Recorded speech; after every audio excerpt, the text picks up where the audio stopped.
کہ فتنہ کوئی بھی آ جائے، جھوٹا نبی کوئی بھی بن جائے، تمہیں اس طرف جانا ہے جدھر محمد الرسول اللہ گئے۔ اب ہم لوگ آپس میں ایک دوسرے کے اوپر تنقید کرنے کے لیے مسئلے لاتے ہیں، مسائل لاتے ہیں، لیکن نبی علیہ السلام کا وہ اعلیٰ مزاج جس کے بارے میں اللہ کریم نے کہا کہ آپ صاحب خلق عظیم ہیں، ادھر جانا ہے تمہیں جدھر نبی علیہ السلام گئے۔ پیارے پیغمبر علیہ السلام کے بارے میں لکھا ہے، ہمارے نبی علیہ السلام بڑی غیرت والے نبی تھے، بڑی استقامت والے نبی تھے۔ عثمان بن طلحہ سے جس دن چابی مانگی نا خانہ کعبہ کی کہ مجھے چابی دو، 2 نفل پڑھنے، آپ ہجرت پر جانا چاہتے تھے، نبی علیہ السلام نے چابی مانگی تو اس نے کہا میں چابی نہیں دوں گا، تو نبی علیہ السلام نے یہ نہیں کہا کہ تو یار بھائی بن کے چابی دے دے، دوست بن کے چابی دے دے، کوئی منت نہیں کی، بلکہ پوری استقامت کے ساتھ اپنا سیدھا ہاتھ طلحہ کے ابن طلحہ کے کندھے پر تھپکی ماری، فرمایا ابن طلحہ ایک وقت آئے گا یہ چابی ہم تم سے لے لیں گے واپس۔ پھر وہ وقت آیا، نبی علیہ السلام نے وہ چابی واپس لی، لیکن لینے کے بعد جب خانہ کعبہ میں نماز ہو گئی، کیا کیا پیغمبر اعظم علیہ السلام نے؟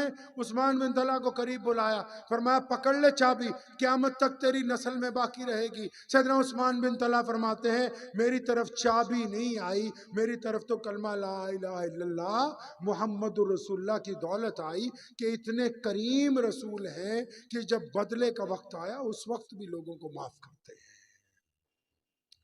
اتنے کریم رسول ہیں کہ جب بدلہ لینے کی بات آئی تو نبی علیہ السلام معاف کر رہے ہیں۔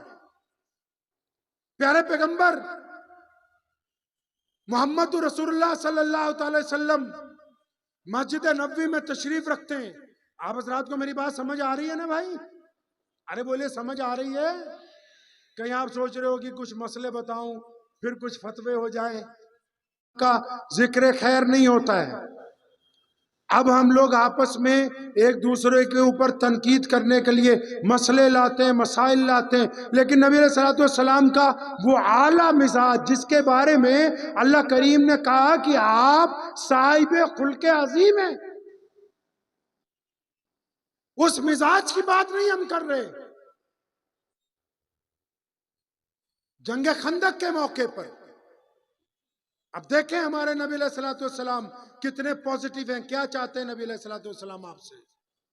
جنگ خندق کے موقع پر پتہ لگا کہ دشمن 2 جنگوں کے بعد ایک بار پھر مدینہ المنورہ پہ حملہ کرنا چاہتا ہے، تو کسی نے مشورہ دیا یا رسول اللہ صلی اللہ علیہ وسلم دشمن کو اپنے سے دور رکھنے کے لیے مدینہ منورہ کے شہر کے چاروں طرف ایک چوڑی کھائی کھود دیں تاکہ ہم اس طرف رہیں دشمن اس طرف رہے۔ یہ مشورہ پسند کیا گیا۔ اب جب کھائی کھودنے کا کام شروع ہوا، خندق کھودنے کا کام شروع ہوا، تو 2 منٹ کے لیے اس منظر کو سمجھ لیجئے کہ گرمی کے دن ہے، تپتی ہوئی دھوپ ہے اور مدینہ المنورہ میں کھانے پینے کی چیزوں کا فقدان ہے، زیادہ نہیں مل رہی ان دنوں۔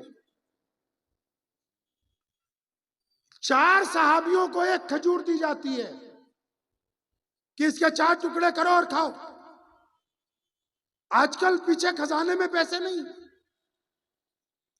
خندق کھود رہے ہیں تیزی سے، روز مخبر آ کے اطلاع دیتے ہیں کہ دشمن اتنا میل اور آگے آ گیا، ادھر خندق کا کام تیزی سے چل رہا ہے۔ تو چلتے چلتے کام چلتے چلتے اچانک ایک جگہ پر ایک بڑا سا پتھر آ گیا اور وہ پتھر کو بہت توڑ رہے ہیں صحابہ، بڑی کوشش کر رہے ہیں، وہ پتھر ٹوٹتا نہیں۔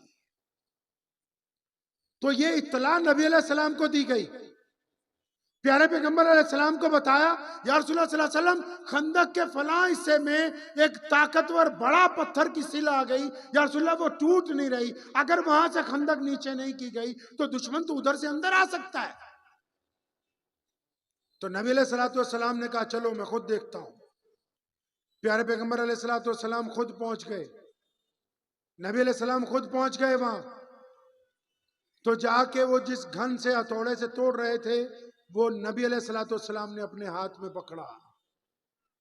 پڑھیے امام بخاری کو، امام نسائی کو، نبی علیہ السلام نے وہ تھوڑا اس پتھر کے اوپر جب مارا، پہلی ضرب پھر کہتا ہوں پس منظر یاد رکھیے گا، گرمی ہے، شدت ہے، بھوک ہے، پیاس ہے، کھانے پینے کو کچھ نہیں، دشمن آ رہا ہے، اور ادھر نبی علیہ السلام یہ نہیں کہہ رہے اپنے صحابہ سے جلدی کرو، حوصلہ رکھو، نہیں نہیں، نبی علیہ السلام نے ہتھوڑا مارا، پہلی ضرب میں ہی اس پتھر کے اندر ایک درار پیدا ہو گئی۔ بعض مفسرین نے لکھا ہے کہ اس میں سے ایک ہلکی سی روشنی لکھ لی، بعض نے لکھا ہے کہ درار پیدا ہو گئی، لیکن جو درار پیدا ہوئی نا، تو نبی علیہ السلام نے جو قریب میں صحابی کھڑے تھے، کیا فرمایا ان کو پتا ہے؟ آپ کو پتا ہے ان کو کیا فرمایا؟ ارے آپ کو پتا ہے بھائی کیا کہا؟ نہیں پتا؟ اچھا یہ بتاؤ، یہ پتا ہے کہ پاجامہ اگر ٹخنوں سے اوپر ہوگا تو کہاں جائیں گے؟ آگے پاجامہ ٹخنوں سے اونچا رکھیں تو کہاں جائے گا بندہ؟ ارے بولو میرے بھائی، مفتی صاحب بیٹھے ہیں ساتھ میں، نائب قاضی صاحب بھی بیٹھے ہیں، ارے کہاں جائے گا اگر پاجامہ ٹخنوں سے اونچا ہو؟ کہاں؟ جنت میں۔ اور اگر نیچا ہو تو؟ یہ بات پتہ ہے ان کو ماشاءاللہ، آپ اندازہ لگائیں، یہ ساری مفتی ہیں۔ نبی علیہ السلام کی وہ بات نہیں پتا کہ جب پتھر پہ پہلی ضرب لگائی اس میں درار پیدا ہوئی۔ سنیں اپنے پیارے پیغمبر علیہ السلام کا مزاج، یہ واقعہ نہیں ہے، یہ ہماری تربیت کے قواعد طے کیے جا رہے ہیں، یہ ہمارا دستور العمل ہے، یہ قصے کہانیاں نہیں ہیں۔ گرمی ہے، شدت ہے، بھوک ہے، پیاس ہے، دشمن کا وہ ایک طرف سے لشکر چلا آ رہا ہے، اور یہاں خندق میں پتھر پھنس گیا، پہلا ہتھوڑا مارا، جب درار پیدا ہوئی چاروں طرف صحابہ کا جرمٹ ہے، اور فرمایا میرے صحابہ، میرے رب نے فارس کی چابیاں، فارس ایک دیش کا نام ہے جس کو آج آپ عراق کہتے ہیں، ایران کہتے ہیں جس کو، فرمایا میرے رب نے فارس کی چابیاں مجھے دے دی۔ صحابہ خوش ہو گئے، اللہ اکبر کا نعرہ مارا، نبی علیہ السلام نے دوسری ضرب لگائی، پتھر پھٹ گیا درمیان میں سے، اور فرمایا میرے رب نے کیسر و کسریٰ کی چابیاں بھی مجھے عطا فرما دی ہیں۔ آپ نبی علیہ السلام کا پوزیٹیو ہونا دیکھیے، اس واقعے میں یہ دیکھیے کہ نبی علیہ السلام کتنے مثبت ہیں۔ پریشانی کی گھڑی میں، مقابلے کی گھڑی میں، جہاں یہ کہنا تھا کہ صبر سے لڑنا، ہمت رکھنا، نہیں نہیں، اس سے بھی اگلی بات کہہ رہے ہیں کہ یہ تو کچھ بھی نہیں، یہ جو سامنے کے ممالک جن کا تم ذکر کرتے ہو اس کی چابیاں میرے اللہ نے میرے ہاتھ میں رکھ دی۔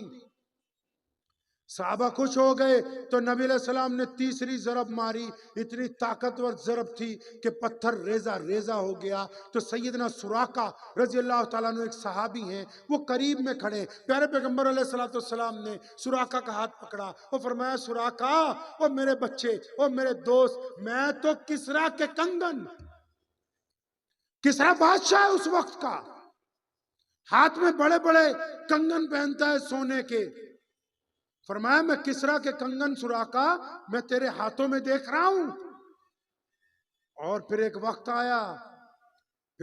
آیا، فارس بھی اللہ کے نبی علیہ السلام کے زیر نگیں آیا، کیسر و کسریٰ بھی آئے، اور امیر المومنین عمر بن خطاب کی سلطنت میں کیسر کے وہ کنگن وہاں سے خالد بن ولید رضی اللہ تعالیٰ عنہ کو ملے، اور وہ کنگن باقاعدہ مدینہ المنورہ بھیجے گئے، اور مسجد نبوی میں 80 سال کی عمر میں حضرت سراقہ رضی اللہ تعالیٰ عنہ کو وہ کنگن پہنائے گئے کہ محمد رسول اللہ نے یہ وعدہ کیا تھا کہ تیرے ہاتھوں میں وہ کنگن پہنچیں گے۔